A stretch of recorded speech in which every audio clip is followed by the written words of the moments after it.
welcome to another episode of Sanely Spoken. Today we are doing another book discussion. We are doing it in a series now, but there have been a lot of book discussions, but that gives me an opportunity to talk to the authors. So today we have Mr. Aditya Pittie, the managing director of Pittie Enterprise Group. He's majorly invested. He's an angel investor entrepreneur and majorly working around clean energy, infrastructure, manufacturing, and fintech. He has written this book, Viksit Bharat, India 2047, which talks about the measures the government has taken in the last 15 years and what are the plans that they are taking to make India a superpower by the year 2047. So this book is about that. It's a very heavy read, as you can see. It's a thick book. And हम बस podcast के पहले we were talking about that we can do biceps with this book if we have a copy, extra copy of this. So again, so thank you for agreeing to the podcast and thank you for adding the book. It's as I was talking, it's a very data driven book, like lots of numbers, lots of figures. You have mentioned in the book, and you have taken examples, taken case studies, numerous case studies, and you have explained all of those things. You've talked about environment, you've talked about infrastructure, education, healthcare, aerospace, whatnot. So my first question is, what exactly do you mean by a Viksit Bharat by 2047? What are the criteria or what are the uh, points on which you are saying that these things need to be fulfilled in order to call India a Viksit Bharat by 2047? Let's start. Sure. So first of all, Divyanshi, it's a pleasure to be here on this podcast with you, and welcome to your viewers as well. Yeah. Just to get dive straight in, I think you've asked the most crucial question. So, what is Viksit Bharat? Yeah. Now, literal translation is developed India, right? Viksit Bharat ka direct translation wo hota hai. Now, this definition of a developed country comes from the World Bank and International Monetary Fund, IMF. So they designate a country as developed based on a certain level of them achieving per capita income. So today it's approximately 15,000 US dollars, 15,000 US dollars. So as per that criterion, many countries like US, etc., are now called a developed nation. So when we talk about becoming a developed country, Bharat has to become developed. We have to obviously achieve that per capita income level. Today, just for your context, to give you where we are at approximately 3,000 US dollars in India. We have become the fourth largest economy in the world. Today, our GDP is approximately $4.3 trillion. And to become a developed nation, we will have to obviously increase the GDP size. So our average will go and we will become a developed nation, which all the projections show that we'll achieve this by 2047 or earlier. In fact, with the speed with which we are going, there is a possibility of hitting this earlier. Now, what is interesting about our vision and mission of Viksit Bharat, which was actually, kind of illuminated by Honorable Prime Minister, we are not looking at it purely from a Western point of view. Yes, we have to achieve the per capita income, but our development model is much more holistic. So, Honorable Prime Minister says that we should become Viksit Bharat when we are also able to provide a minimum quality and standard of living to all citizens. आपको भी पता है average high हो सकता है, but there can be a lot of income disparity between the rich and the poor. This is happening in US presently. As US ka GDP is growing, the income disparity between the super rich and the poorer vulnerable sections of society has increased. So, Honorable Prime Minister and our own mission is that we should achieve Viksit Bharat while having less income inequality, minimum quality and standard of living for all citizens. All citizens should have access to world class infrastructure, healthcare, education. We should be doing this in a sustainable manner while protecting the environment. We should have good social harmony. We should take pride in our nation and our culture. So this is all the encompassing vision, holistic vision is what is our own model of Viksit Bharat. Yeah. Uh, Perfectly, because as you mentioned that the app were about holistic development, if we take the example of India, around $3,000 is the per capita, which is the average. But Obviously, there are a lot of people who don't even earn that much amount of money. That's how it is. But you pointed out fairly. So I want to know more about. As I mentioned in the introduction, this is a very data-rich book, very data-driven. Lots of figures you've mentioned. You've taken case studies. I want to talk something about the research process of this book. Obviously, you must have gone through a lot of documents, lot of uh, data in order to compile it into this book. So, tell me something about your approach as to what areas you uh, looked into to get that data. What was the approach in research of this book? Sure. So, as you've said rightly, I wanted to the vision, my own vision of writing this book was that it should be a narrative and a story written with data. Because, data and numbers don't lie. And I can have an opinion, you can have an opinion, and we can keep arguing that whose opinion is better. But data say, we all come on the same page. So I always follow, even in my businesses, etc. I have a very data centric approach. And I always like to use the quotation from a famous person who's considered the quality guru. So when manufacturing companies win this prize, it's like winning the Olympic gold medal or a Nobel Prize. It's called the Deming Prize. So the person was W. Edwards Deming. He used to always say, "In God we trust, rest must bring data." Yeah, So I think you data mentioned that in the helps, book also. yeah. So, Yeah, data helps give us context and creates transparency. So that was the idea, right? We talk about a narrative with data. I basically wanted to present a picture of where Bharat is presently. Where are we today? It's like a balance sheet. A balance sheet of a company, those who know finance accounts, is a snapshot view of where we are today. So the idea was to present a view of where Bharat is today. And then from these numbers and data, how are we extrapolating to our 2047 targets? So that was the overall vision behind this book. Now, when I was thinking about the framework of the book, as you know, it's in 20 chapters. Building upon the first question you asked me, the chapters were based upon these different facets of Viksit Bharat.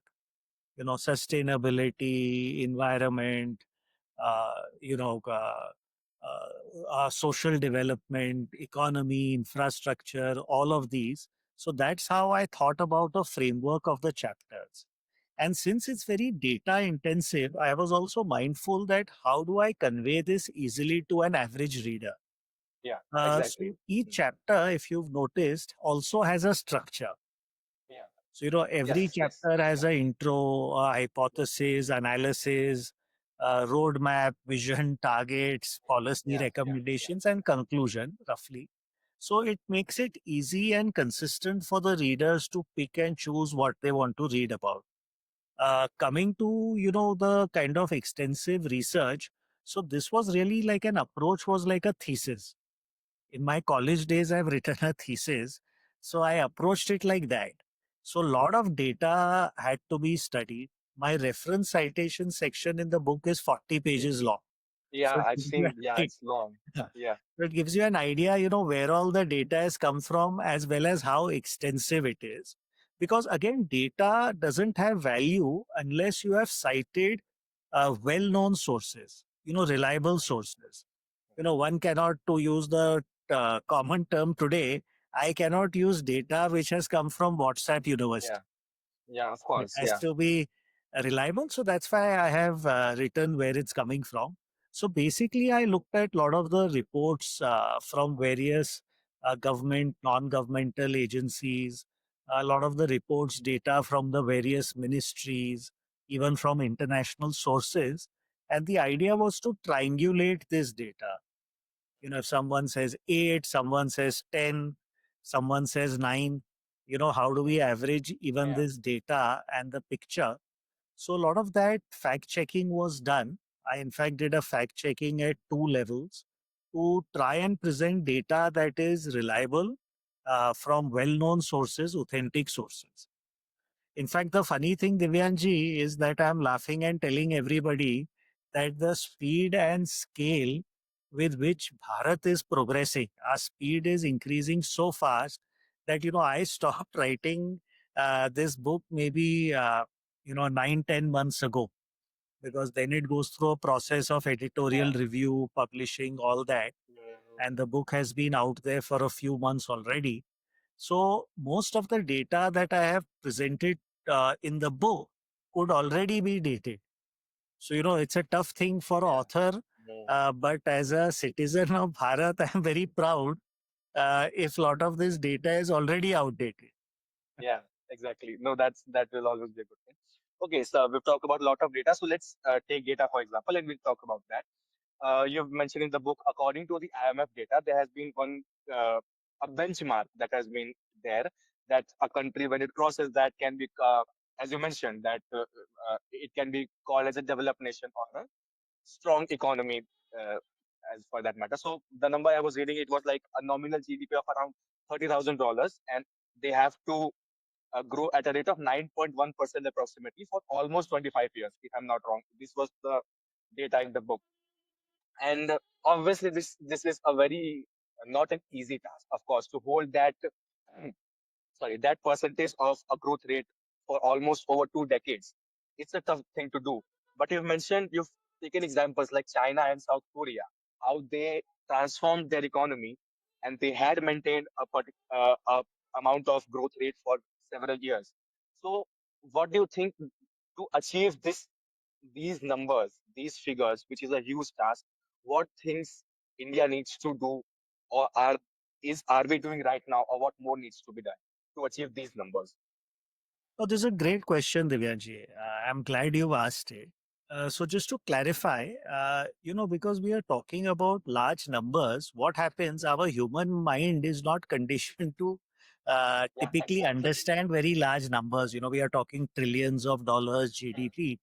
So in one of the sections in the book, I have talked about this mathematics of a 30 plus trillion economy Yes. and 18,000 US dollar per capita income Mm-hmm. by Yeah. 2047.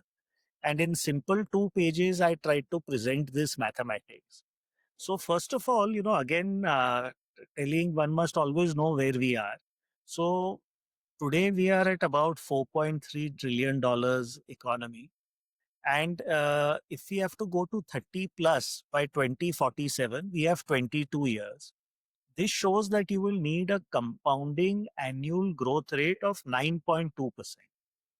So that's a year on year growth, like you rightly said. Yeah. However, this is a nominal growth rate. What this means is that if you minus inflation from this, it gives you what is the real growth. So Mm. that, typically today inflation is very low in India. However, Yeah. typically inflation is in the 3% odd range. This shows that in real terms also the Indian economy has to grow at 6% plus, 6.5% plus would be safe. To again put it in context, despite all the global uncertainty and headwinds today due to various geopolitical climate, Mm. we are achieving a growth rate of 6.5% plus. In fact, if I'm not mistaken, yesterday's latest IMF number for India is saying it is 6.7%. So, despite difficulties in the global climate today, we are achieving that growth rate. Now, what your point was very good. What you have asked that can you sustain this for 22 years? Exactly. Mm. So, in that, the example I have given that countries like Japan, South Korea, and China had, in fact, achieved higher growth rate over a longer period of time. So, these models have been achieved. It's not like we are trying to do something unique. Now, I like to explain this in a very simple term for your viewers. What all I'm trying to tell you with these numbers is that think of a T20 cricket match. Our required run rate is quite reasonable and doable.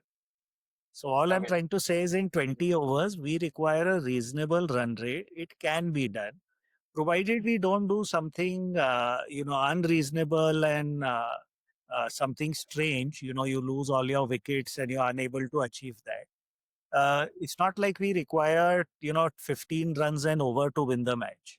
We require a very reasonable, doable, achievable run rate.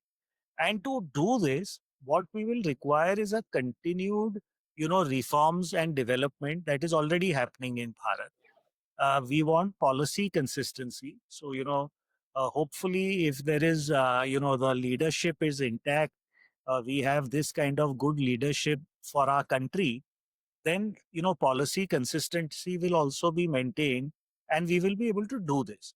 In fact, one last point here is that I am seeing that our pace of reforms and hence our growth rate is only increasing, because it's not only policy consistency, the government is demonstrating that they are doing newer and newer reforms and development. For example, the GST 2.0, what we are Yeah, calling, the GST reforms are huge. This is very yeah. monument. I was going It to is ask you that because I had one of the it's questions about it's this. Yeah, landmark, Divyanji. To have a GST reform and GST cut of this magnitude, which directly provides disposable income and more money in the hands of citizens and consumers, which will ultimately trickle down in the economy. Again, the pre-Diwali consumption and Dashera numbers yeah, show yeah, that most, retailers, etc., are reporting, record sales. If you've read, we all read the kind of yeah, record sales Maruti did, even high-end things like Mercedes Benz did, shopkeepers are doing. So this is all a big bonanza, which is ultimately fueling and turbocharging our economy. So I feel that all the reforms, and recently, in fact, again yesterday, there is an announcement that government is making provident fund, refund, etc., and withdrawal very easy, and you can okay, withdraw up to 100%. This I have not studied because it was announced yesterday. But all of these things are providing, income and disposable income in the hands of citizens. So I think the government is showing an intent not only to maintain what they are doing, but to turbocharge reforms and accelerate growth. yeah. Uh, as I said, I was going to ask about these GST reforms because it was very recently announced. And you mentioned in the book that although GST was a huge move by the government, but you mentioned that there was some needs to regulate some tax rates and simplify some tax rates in certain sectors earlier. Now they have done a lot of those things, and that surely will help in what this called purchasing power of the citizens, and they'll be uh, more into buying more things. And yeah, so that's I was going to ask you that. Uh, while I was reading this, you've talked about all of these things. Change needs to be done. One thing that always keeps popping up whenever someone talks about economy and when it's about the this divide of the service-based economy to a manufacturing-based economy. India today, huge like a lot of our economy, apart from let's just say the agriculture side and all of that, we we are a very service-based economy right now. A lot of uh, uh, uh, uh, the work we do is in that sector, and there have been talks about India shifting into a manufacturing-based economy more because we did miss the industrial revolution, and that do you think one of the factors to help China or let's just say Japan or these countries to boost or to sustain that economy was because they were manufacturing based? They were building a lot of things as compared to India, who was more into service based. It's an interesting question. It's kind of a yes and no answer.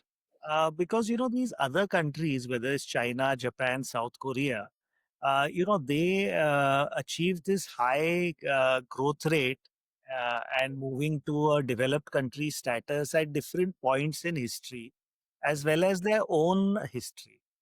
So, those they have reacted to the needs of that time, and they have used a model that is suitable to their own, for their own country and for the Yeah. time that they were doing all of this. Coming to India, I neither in the book have I looking in the rear view mirror. I'm a positive person, so I have not tried to critique what we have not done. I am just trying to talk about what needs to be done. So I think what steps we are taking now are the steps in the right direction, because we are not dependent on any one type of industry or one type of developmental model. So I think in India today, we have a good mix of service, manufacturing, as well as agriculture. Agriculture is still a very important part of Huge. our economy and still employing a large number of people. Yeah. So I think work is happening in all sectors, and in India, we can't prioritize anyone. So this is important. Now, even in manufacturing, yes, there is a huge push with Make in India, production linked Yeah. incentives, PLI, etc. In fact, one of the big success stories you must be also knowing is, for example, mobile phone manufacturing. Yeah. From not manufacturing mobile phones at all, today India is the second largest Largest. mobile Yeah. phone You manufacturer mentioned. in the world. Right. See, even defense manufacturing. We Mhm. were always importing our defense equipment, defense and military equipment. Today, with that push, just in a very few years, we are manufacturing a large, amount of military and defense equipment in India. In fact, we are exporting also this equipment now. So manufacturing is important. I feel it has become even more important now because of geopolitics. If you see what's happening globally, it is very important now that Honorable Prime Minister also keeps speaking about it. Is to become Atmanirbhar and self-reliant. We can no longer depend. We need to design in India, build in India, build for India, and also build for the world. So I think some of these kind of factors today are catalyzing manufacturing a lot in India, and which is, I think, very good overall. Whatever is the push that we are receiving or whatever is the impetus we are getting, the fact that such a big stress is giving on manufacturing, I think, is critical. I think even in the services sector, if you just talk, say, about software, so just from being a software services exporter to now trying to build products and services in India is absolutely critical. If you read recently all the talk about Zoho, Sridhar Vembuji, I think this is absolutely critical. In fact, I had the privilege of spending a full day with him few months ago, and I was just blown away with what I saw, with the energy, what we are capable of building in India. So I think it's very, very, important. And why manufacturing is all the more important, not only for strategic geopolitical reason. I think when you do hard things, you build the difficult things, this builds capability and a knowledge base in the country for many more things. If you import, it's very easy, but if you do Yeah. the hard things, there may be failures, but you're able to do these hard and big things. There is a knowledge base gets created, which is invaluable. It's also time taking because often we say that okay, things have happened, decisions have been made, but where are the changes? It takes time to implement those or to see on ground outcomes of those changes. Okay, so let's dive deeper into the book. Two of the chapters that were most interesting and I had most questions about that was firstly was about the infrastructure, urban infrastructure and management, and second was about the environment. And there's a link to both of that because you mentioned in different case studies and different, especially when you've talked about different case studies, you've mentioned bottlenecks. What are the situations that what are the difficulties that these initiatives are facing? And one of those things is the environmental concerns. I'll come to that in the later part of the podcast. I want to talk about infrastructure. Why infrastructure? Because you have been very positive. You've mentioned a lot of things that, of course, smart cities. You mentioned numerous data figures, numerous uh, road infrastructure, highways are being built, all of those things. But why I ask this, and you know why I'm asking this, because recently when the monsoons were there, major cities of this country, Mumbai, Delhi, NCR, Gurgaon, all of these places were facing a lot of huge infrastructure crisis. And why I think that's concerning is because these are not just places that has huge number of people living there. These are also housing the corporates, world corporates that have offices in Gurgaon, in NCR, in Mumbai, and all of those places. It often uh, gives a bad image somehow of India that okay, a city like Gurgaon that is so much developed is facing such a huge crisis of waterlogging, and over years it has been going on. I remember something one of my relatives was mentioning, and he was saying that 50 years ago, almost in 1970s, when he used to go visit Delhi, there the Minto Bridge used to get logged back then also, and 50 years have gone by, the Minto Bridge still gets waterlogged. So knowing all of these things, the people of this country are like I have been living in Delhi for 7 years now. We can exclude the lockdown. I was back home, but 7 years I've lived in Delhi. I've seen the uh, infrastructure situation there. I've seen two. When you visit Lutyens Delhi, the area around the Rashtrapati Bhavan and the Parliament, it's a whole different world, and the rest of Delhi is does not look exactly like that. So, and you've mentioned all of these. They've been very positive, as you've mentioned. You are giving ideas as to what India needs to be doing as to looking behind. How can you bridge this gap? Like, what are the measures that needs to be taken to bridge this to solve this issue? Because this is something to be very much concerned about.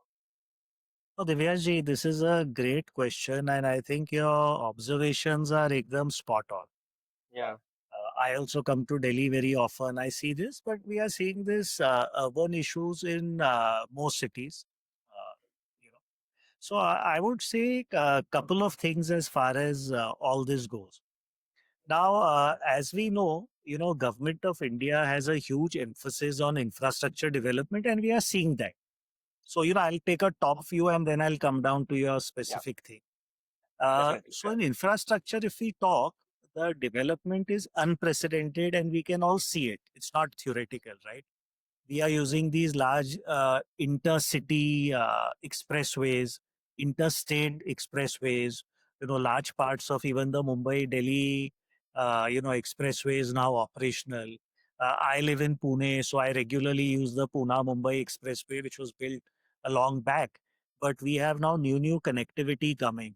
Each time I use the Atal Setu, Hmm. which takes us across, a large body of water. It's about 23 kilometers of a bridge across water. Like, Yeah. I'm amazed. I feel so proud because you don't see this infrastructure even in the developed Western countries.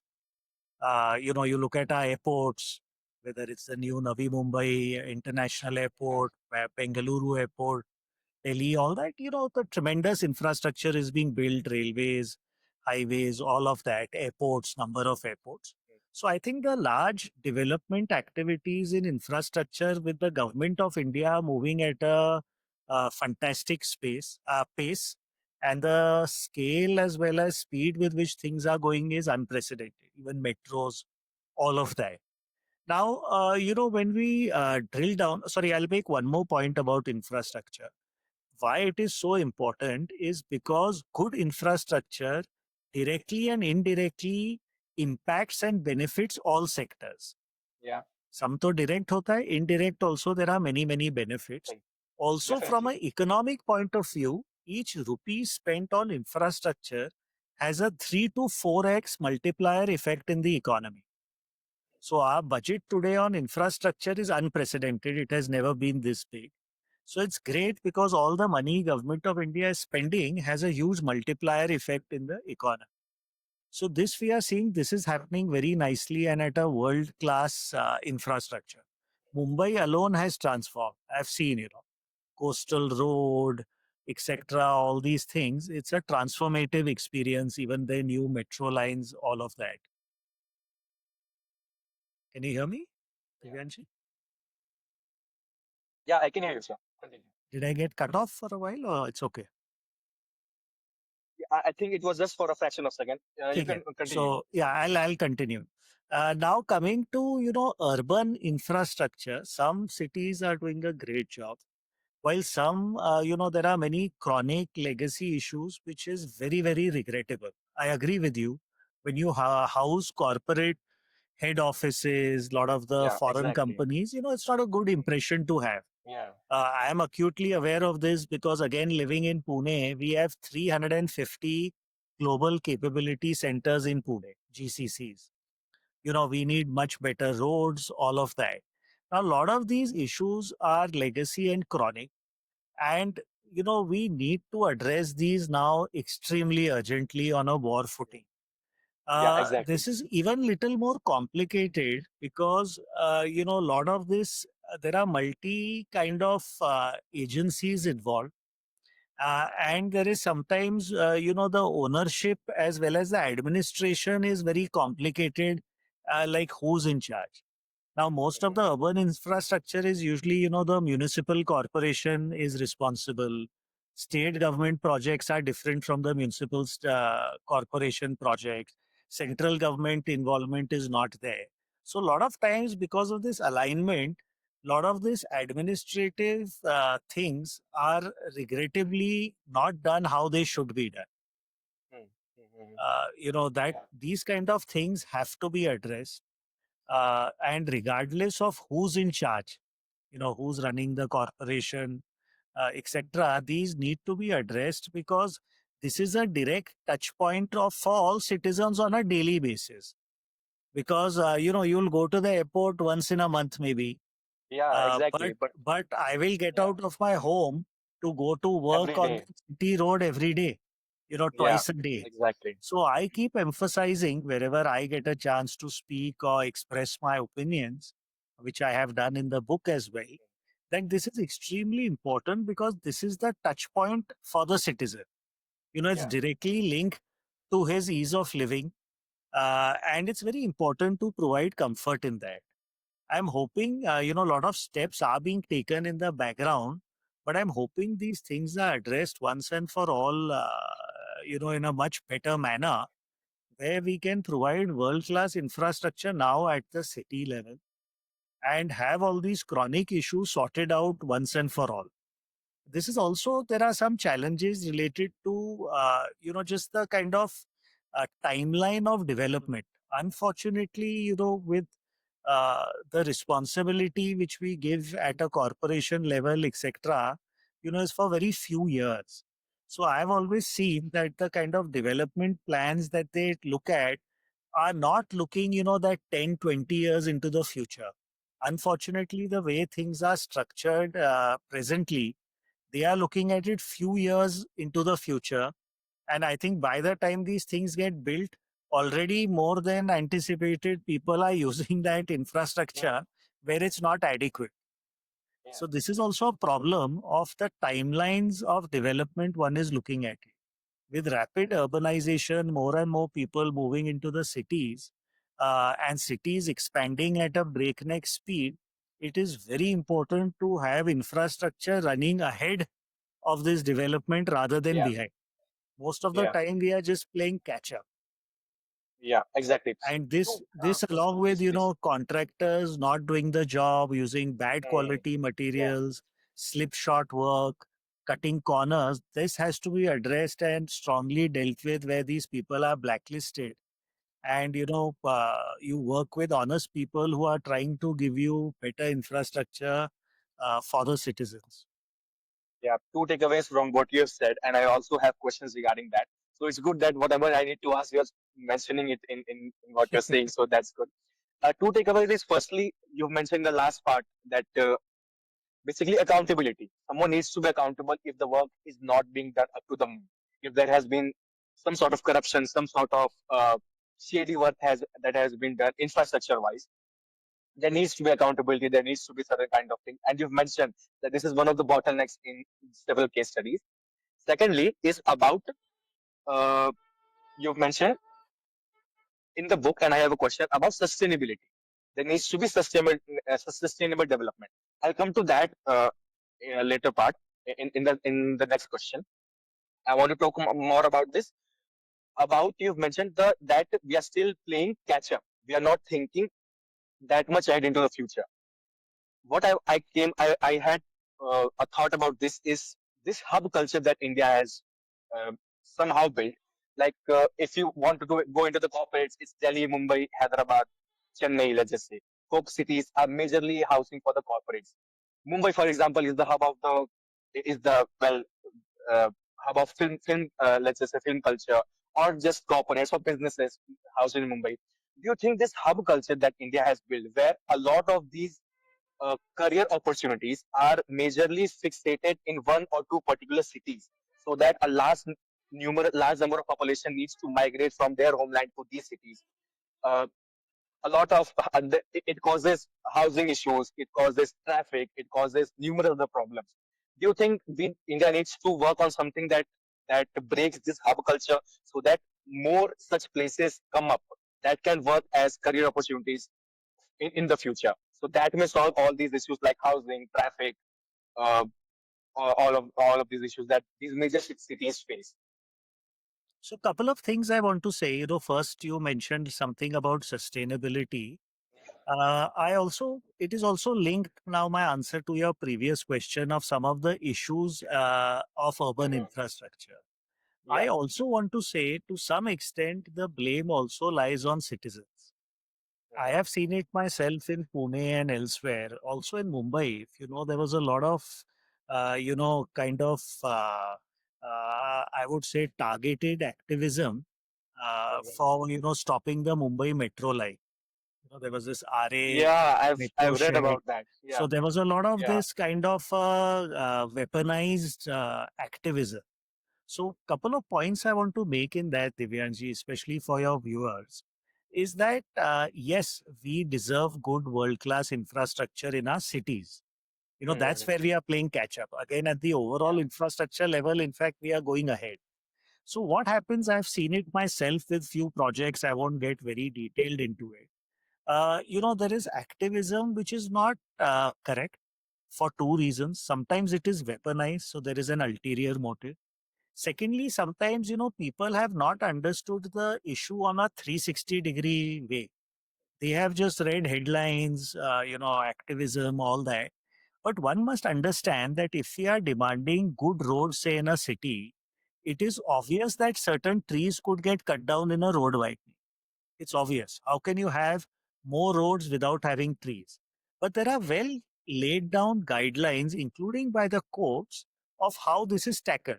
Either the trees are replanted or equivalent, some X number of trees, new trees have to be planted.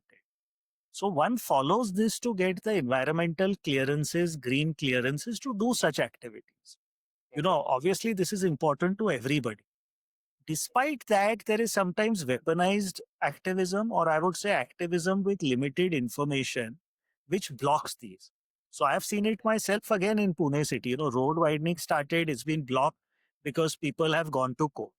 Even now, instead of focusing on the work, the people, the administration has to now sit in the court.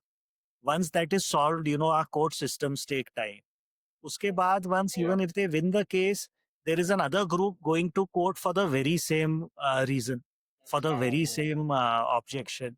So this is also the reason why a lot of projects you find that they have been stopped midway and which are getting delayed tremendously.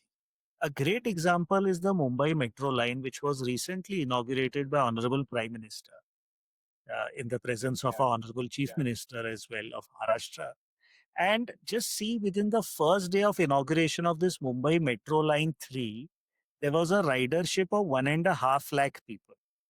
This was trying to be stopped. The project got delayed by 3 years with a huge cost escalation. Who is to pay? The common citizens have suffered. Can you imagine with lakhs of people riding the metro line, how many thousands of cars go off the highway? Can you Yeah. imagine kind of saving in pollution, environmental saving, etc. because of that?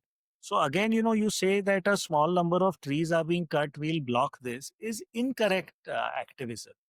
So weaponized is a different matter because it was done with a wrong motive. But if it is by the common citizens, they should have studied the thing that yes, certain trees were being cut, but they were being replanted, new trees were being planted. And each day that so many cars are off the road, imagine how many trees we are in a Yeah. sense creating. So this is one big issue that is also happening in the urban areas. Now coming to your thing of this hub spoke kind of thing and migration to the metro cities and tier one cities, this is a natural part of development. It's also a philosophical question where we can argue कि गांव में तो अच्छी जिंदगी है city में आके क्यों you have to struggle, costs are high, Mhm. it's a tough life. But that is something that people have to think about individually because, like I said, it's a philosophical question. This is also happening globally. It's a normal process. However, just mentioning because I mentioned Sridhar Vembuji and Soho, since I visited him in Tenkasi, which is in Tamil Nadu, it is one company not only which is showcasing that world class products can be built in India, it is also showcasing a very different model of employment and I would say non urbanization. So, just for your info, what I learned from Bembuji himself, that except their head office, which is quite old, which is located in Chennai, they have no office in the major cities in India. Mm. They Okay. don't Wow. have offices in the major cities. They are having offices in tier 2, 3 towns, which serve as their hub. And in fact, a lot of their developmental models and where he's based in Tenkasi, which is a village in Tamil Nadu, they are running very, very successful development centers there, doing world class coding right there, and hiring, talent and youth from the local villages and towns. They are training them. They are coding at a world class level while being in smaller towns, villages, etc. So this is a model that has been shown. I spoke to a lot of the engineers there, and they are loving life in the smaller towns and rural setting. Good quality of life, good work-life balance. So this is a model that shows you that this is possible. But again, I'm not here Yeah. to preach. I'm just highlighting something that I saw. So even others will have to explore because there is talent, immense talent in Bharat. I'm in fact so optimistic about our journey because we have this demographic dividend. We have this, Yeah. young, our median age of 29. Our people, the youth is extremely intelligent, hardworking. And once we are able to train and skill them, they'll be able to work at a world class level wherever they are sitting. So whether it is, Tenkasi or Bengaluru, I think that is not, their output or value add is not dependent or a function of where they are located. So it's all about how the corporates view this, how they train them, skill them. Zoho has shown a model which is very different, which I think is great. And others will have to, evaluate the same. You're right in that. I mentioned that because I myself I belong to a city in Deoria in Uttar Pradesh, but for my job and for the work I do, Oh, I I have I in fact visited yeah. Devariya, Divyanshi. Okay, yeah, okay. Uh-huh. Deoria is my hometown, my Oh, birthplace. very good. I have Yeah, visited yeah. Devariya. Yeah.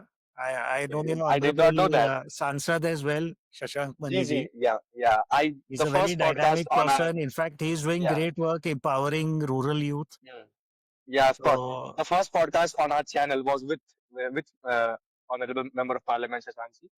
So yeah, that's how Sanely Spoken started with interviewing him. So yeah, that I did not know that. That's a good thing to know that you visited my hometown. So yeah, as I was mentioning, for my work, I have my job, and for the work I do, I live in Delhi. So I had to shift places to work. But the question came out of the thought that instead of just uh, circling everything around one city, couple of more cities should come up that have certain opportunities so that not all the pressure boils down to just one city or just one area. So that was my point of concern. Moving Usme on. I'll Yeah, add yeah, one sir. thing, Divyanji, that, Sure, sure. also it's a function of infrastructure. So, like I said, Exactly. everything True. ultimately is connected with everything, right? Yeah. I was mentioning infrastructure is direct and indirect benefits for all sectors. Now, many places, if you say want to have a corporate office, employing engineers, have a GCC maybe in a tier 2, 3 city, with the speed with which, say, we are building airports, Hmm. new railway lines, the new luxury and high speed Vande Bharat trains, all of this. So, this is also laying down a framework where one could think about doing these now in the smaller towns and cities.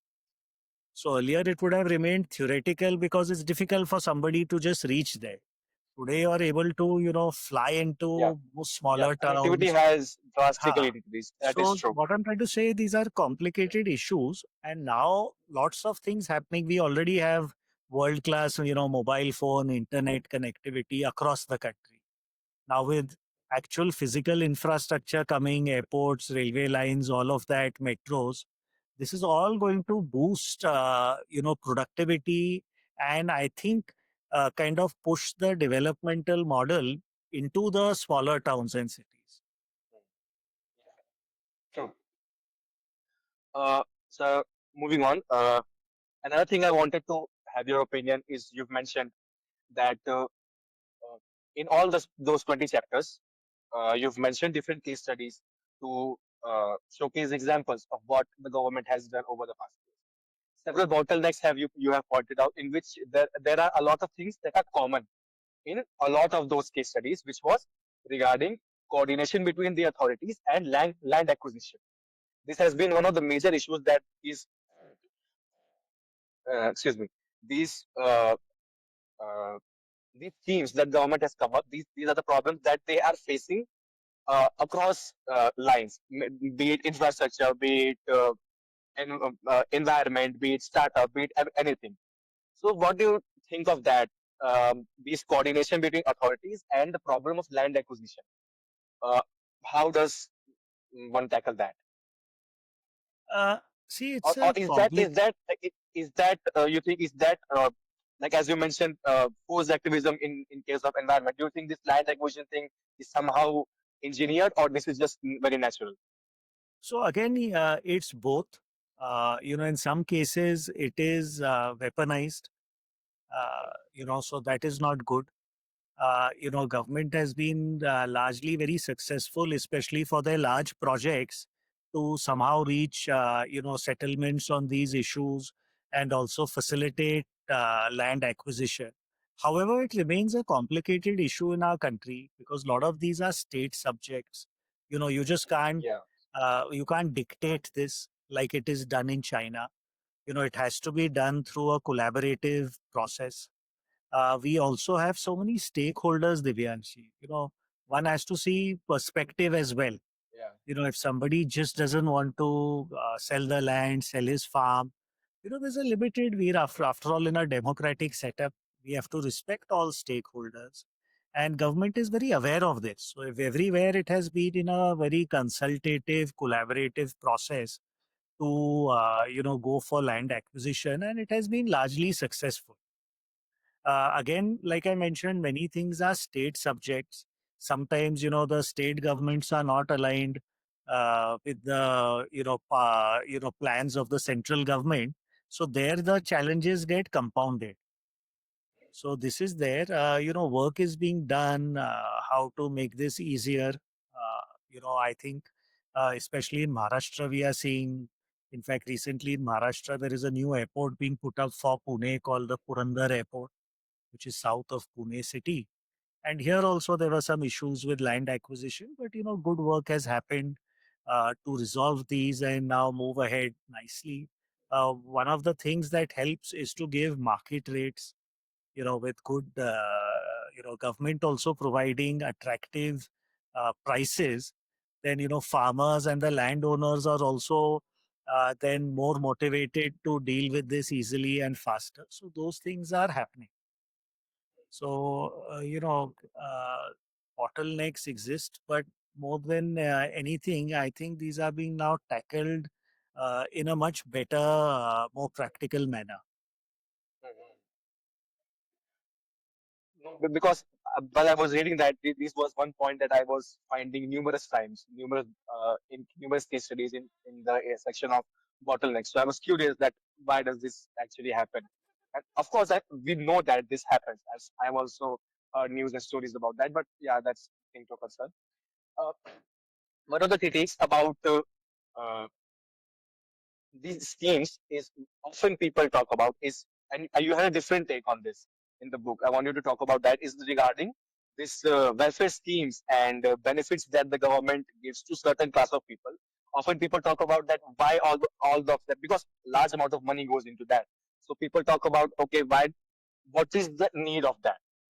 There are arguments on both the sides. I want to hear your thoughts about that you've talked about in this book regarding these welfare schemes and free. I won't say freebies. The word is being very popular now, so I want you to take your opinion. Yeah. So, couple of things. One, though, freebies is very different from welfare Yeah, schemes. that's why I But was hesitating from you with I'll using start. that word. Yeah, I personally think, and that the development model being pursued today in India is very, very much needed.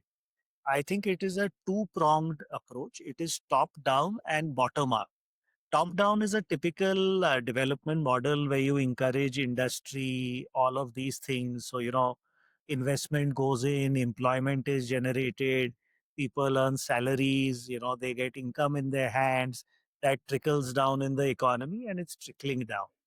That is much needed. There is a huge push happening. We've already spoken a little bit about this. yeah, But I think in India, it's also very important to have a bottom up approach where you provide certain, welfare support schemes to our most marginalized population. We have to, there is a huge population in India that is marginalized, they are vulnerable, and we need to provide support to them. The idea is not to keep providing support. The idea is that you have to uplift this yeah, demographic, this population, so they become self sufficient and have at least a minimum quality and standard of living. So I think this is very, exactly. very No, important. definitely. And these schemes were designed with that in mind. This is not leakage. This time, first time in history of India, money is going directly in the hands Yeah, of exactly. the beneficiary. Hmm. So this is very critical. He's getting it directly. Scale is unprecedented. I think the last number that I read about the direct benefit transfer (DBT) was something like 48 lakh crores. 48 lakh crores has gone directly in the hands of beneficiaries. Oh, so Along with that, it's a well thought out strategy also, Divyanji. It's not random. So it's money in their hands, it's their Jandhan accounts, gas connections, water connections, toilets. These are all basic human necessities which we need to provide. And these all help our country. As citizens get empowered, they have a dignity of life. This is all going to help us. So it's not like money is being, wasted there. This is absolutely essential. And I think this also builds upon one of the fundamental pillars and philosophies that Honorable Prime Minister is pursuing, which is Antyodaya. It's a term used by Pandit Deendayal Upadhyay ji. And you also know this, the literal translation is the rise of the last man. So, he firmly believes that, we cannot call ourselves Viksit until we have Antyodaya, rise of the last man. You also know that most of these schemes that I mentioned today have reached easily a 90% plus saturation levels, the scale with which they have been rolled out. But even despite this, the government is working very hard to now see that even that last mile gap is filled. So, how do we get from 95 to 100, 98 to 100? So, this is a actual big push to achieve this. Now, see what has been achieved because of all of this. 25 crore people, 250 million people have been pulled out of multidimensional poverty in India. So, it's a fantastic achievement. So these kind of things will have, long-term benefits for India. And it's not only that, it's our principle that yes, we need to provide a good dignity of life to all citizens in the country. So yeah, I think this two-prong, bottom up, top down, these are both very important and need to be pursued. Obviously, as the various sections of society are uplifted, certain benefits may be reduced, they may be redirected elsewhere. But the idea is to keep pulling people up so that, like I even mentioned earlier, we have ultimately less income disparity in our country and a minimum standard for everyone. yeah. No, so last couple of questions I have. We are almost 1 hour into the podcast. uh, because you're an entrepreneur, you are an angel investor, you have been in this corporate business for a long time. I want to talk something about that. That was regarding the startup culture you have mentioned in the book also. There's a whole chapter on that. What are your views on the condition of startup? I asked this question because of the recent, a bit of a few months back. I guess Piyush Goyal had mentioned something about startup culture in India, and there was a lot of pushback uh, to him on various issues. I want to know something about, because you've seen this industry firsthand. So, what do you say? What is the condition of the condition of startups in this in India? So, first of all, just to give an idea, as everybody may or may not know, we've built up the startup ecosystem very rapidly in the country. Today, we are the world's third largest startup ecosystem, after the United States and China. So, it's a huge achievement by itself. Today, the startup ecosystem is not only large, but it's very rich and deep. Now, the layers are very deep. What all we do, the capital, venture capital, etc. It's a nice, deep ecosystem, robust ecosystem that's been Yeah, developed. So, like a plant having deep roots, it's a good sign, and I think we are just going to keep building on this. I think what the honorable minister had mentioned is also the emphasizing in a way that we need to start looking at deep tech, real tech, exactly. uh, aside from just services, and that's a good Yeah, push. I think it's a good thing to point out for sure. Again, I keep mentioning because it's fresh in my mind. Again, see Zoho. This is yeah, demonstrating, how we can think about these things. And now the geopolitics and present strategic needs are showing how important these things have also become. We need to have all the homegrown technology for India. It's become now a strategic importance, aside from economic importance. Now this is of strategic importance. So I think that our startups are doing work in this. What is needed, in fact, Divyanshi, is for corporates to have increase their spending on research and development drastically. yeah, Our yeah. R&D budget as a percentage of GDP is just about 0.65%. This needs to be at And least this, 2% plus. yeah, So yeah. this is something that even corporates will have to step in. Mhm. Startups are doing what they need to do, but corporates have to engage much more. There has to be much more, corporate academia interaction and collaborations. So this has to be pushed. We are definitely far behind on this score. Startups have done deep tech. Agnikul is building. There are companies like that doing satellites. There are many startups who've done drone technology for military defense applications. So a lot of these things are happening, but this has to be done at a much more holistic scale with corporate and academia involved. So that I feel is a very important need of the hour here. Because I was reading about that what Piyush ji had mentioned, or the minister had mentioned, because a lot of pushback came towards him, and people, there was an article on Reddit, if I'm not wrong, there was a person who was pointing out about the situation of ease of doing business in India, and you mentioned in the book that a lot of hurdles have been removed by the government to streamline that process, but still not a lot needs to be done. There are uh, a lot of times I'm mentioning lots of paperwork, lots of permissions need to be required to start a business, to start a factory, let's just say. Because you are in this industry for long, you must have had a first-hand experience of all those things. So I want to know about that. What all these bottlenecks the government has been trying to remove, and A couple of is the things. future looking? Yeah, Yeah, so one other thing I wanted to add to my previous point, that, like I said, industry has to step in, all that. But also, there are certain things when you're pursuing deep technology. One, the timelines are very different. You cannot get quick return on yeah, investments, short payback periods. So certain things that will, I think, will develop, but need to develop in India is also patient capital. I like to use the word patient capital. This exists in the US. there are capital sources that allow you to build a technology out over 10 or 20 years also. They are trying to build a fusion reactor in the US. This is not an easy technology. It will take decades. Yeah, of But course. there are people to fund that and support that risk profile.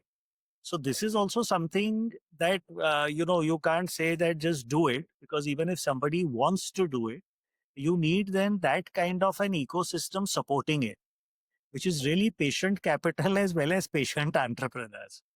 So that's there. Coming to your point on ease of doing business, there's a lot of work already being done by the government. A lot of the major structural reforms have taken place. GST has become easy. The way we do income tax filing, it's now faceless, nameless. Sometimes you could be getting your acknowledgement within hours. So this is all great steps at a big structural level. Also, in terms of law, the government has introduced something called the Jan Vishwas Act.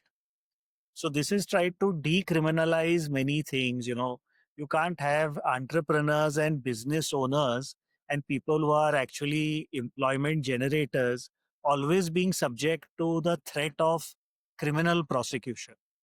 So by the Jan Vishwas Act, a lot of these things are trying to be streamlined. Yes, a lot of work has to be done still, but this is at a level that's called process reforms. Unfortunately, over decades, in India, our rules, regulations were so complicated. There was so much Yeah. subjectivity built into it. I feel sometimes by design, so that people could do what's called rent seeking, a polite term for Mm, corruption. yeah. But Yeah. this was done, I think, by design to a lot of times. It has just become so complicated. So wherever subjectivity comes in, then people are harassed, and it disturbs this ease of doing business. But again, government of India is seized of this matter, and they have teams working on process reforms. So literally, we have thousands of pages of so many rules, regulations. These are being looked at line by line. And wherever possible, these things are being cleaned out. So things are much easier, simpler, less subjective, and which will help the citizens, who for running businesses, making it easy for them to do compliances, all of that. So yes, there is a big work to be done, but it is, seized of the matter, and work is being done in the background. Yes, again, in that, I would like to add one point. There are certain regulations which are at a city level, state level, central level.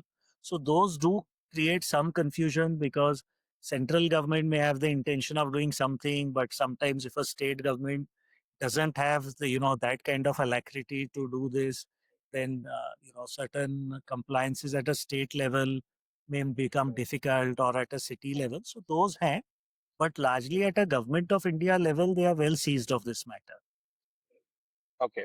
That's good thing to hear because this keeps popping up about how businesses are coming up, but there are several bottlenecks. But yeah, of course, it takes time to solve. Uh, I want to talk about the last chapter, of course, there where you've mentioned certain out-of-box thinking that needs to be done, and what is the approach moving forward. Let's talk about that. What are the things needs to be done from now So I'll give an overall view. In this, what I'm trying to say is that one of the themes of my book is to develop this self-confidence for all citizens. All citizens, need to have now Atma Vishwas in Bharat, on? right? Big things are happening here or will happen. So we must get this self-confidence. Without that, nothing gets done. Yeah. The other theme, I am stressing on is that everybody should do something for nation building. This big dream of Viksit Bharat will be done with our collective participation and involvement. Now, we spoke about urban infrastructure and issues of living in big cities. I keep telling people that if you follow traffic rules, that is nation building. Yeah. Imagine Yeah. you're living in Delhi or Gurgaon. If everybody followed traffic rules, we didn't jump the red light, we didn't come from Yeah. wrong direction. Even with the existing infrastructure, we would have a wonderful quality of life and ease of living.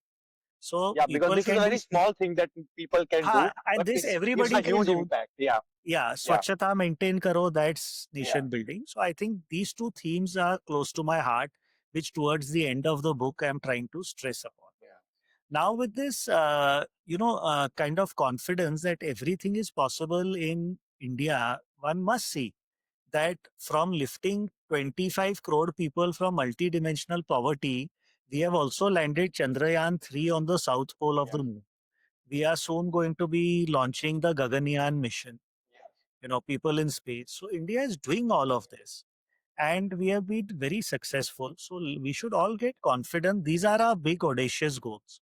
Set large goals, pursue them with self-confidence, with Atma Vishwas, and with perseverance, and these big goals can be achieved. So this is all I'm stressing upon. One other thing I would like to quickly point out is these are going to provide us non-linear impacts. What I mean by this is, again, human mind is conditioned to think linearly. We spoke Mhm. about that 9.2% growth year on. That is linear, going in a straight line. However, with technology, big goals, big achievements, new capabilities that we develop in India while we pursue these big goals, whether it's artificial intelligence, semiconductors, which is all happening in Bharat, this will provide us step change and non-linear growth, where we'll suddenly go up, not slowly. It will suddenly go up exponentially. So this is critical. And that's what I'm trying to talk about in the last, chapters of the book, that once we are pursuing these kinds of things, whether it's technology or big audacious goals, they will provide us things that we can't compute today. So we will be suddenly experiencing changes that will be hugely beneficial for Bharat. In hopes of that, of course, we'll see what all things uh, come up in the future. Thank you so much, sir. I hope you had a good time. It was great. I asked whatever I needed to know. Uh, Something else you want to mention? No, I think it was a great discussion. I enjoyed it also thoroughly. I would like to just leave you with, the what I like to always use a quotation of Honorable Prime Minister, Sure, which is sure. यही समय है, सही समय है, भारत का अनमोल समय है. So let's all adopt this and, work for Viksit Bharat. Yeah. On that note, thank you so much, sir. I really enjoyed the conversation. I hope you had a good time. To our viewers, the discussion was about this book, Viksit Bharat, India at 2047. The Amazon link to this book will be in the YouTube description. Do check this out, read it. It's a big read, it's a heavy read, but it is data driven. It has case studies, it has hypothesis, everything is there. You will have a great time. Once again, thank you, sir, for your time. I hope we can do this again in future. We have something to talk about. Thank you, sir. Thank you Thank so you. much. Thank you. धन्यवाद. Thank you. नमस्कार. Thank you. Namaskar. Namaskar.